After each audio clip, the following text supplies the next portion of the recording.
Les sondages dont regorgent les magazines féminins sont formels. Messieurs, 20% de votre pouvoir de séduction dépend de votre physique, les 80% restants résidant dans votre attitude. Donc, si vous prenez soin de vous, que vous dégagez de l'assurance, que vous êtes populaire et dynamique, que vous faites attention aux autres, surtout les plus faibles, et qu'on peut compter sur vous, vous êtes attirant et vous avez toutes vos chances auprès de la gente féminine.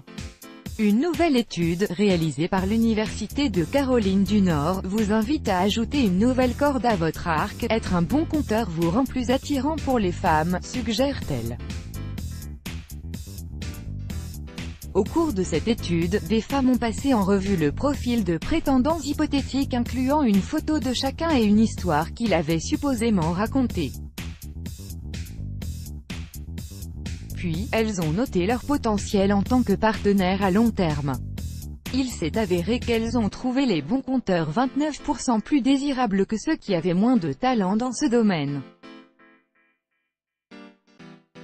Avoir des dons brillants en matière de conversation signifie que vous êtes intelligent et avez de bonnes qualités relationnelles, des qualités qui font de vous un bon partenaire, analyse le Dr Melanie Green, auteur de l'étude. Qu'est-ce qui constitue une bonne histoire?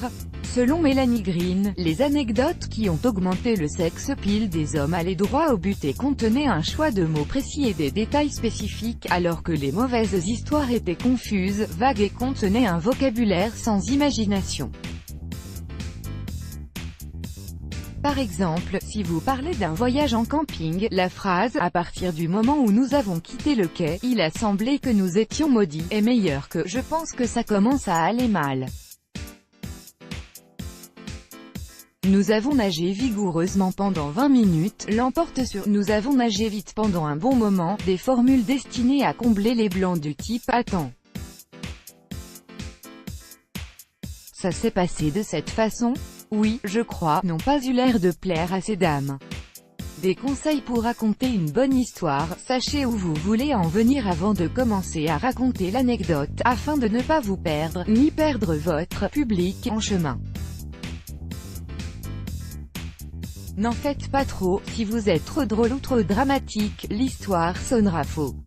Soyez authentique. Choisissez soigneusement votre anecdote.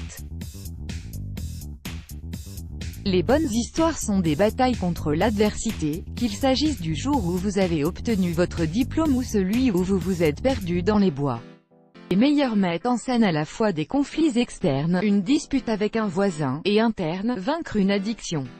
Montrez vos émotions. Faites étalage de ce que vous ressentez, à condition qu'il s'agisse d'émotions authentiques, joie, tristesse, peur, colère. Cela créera chez votre public un sentiment d'empathie et l'aidera à se projeter dans votre histoire.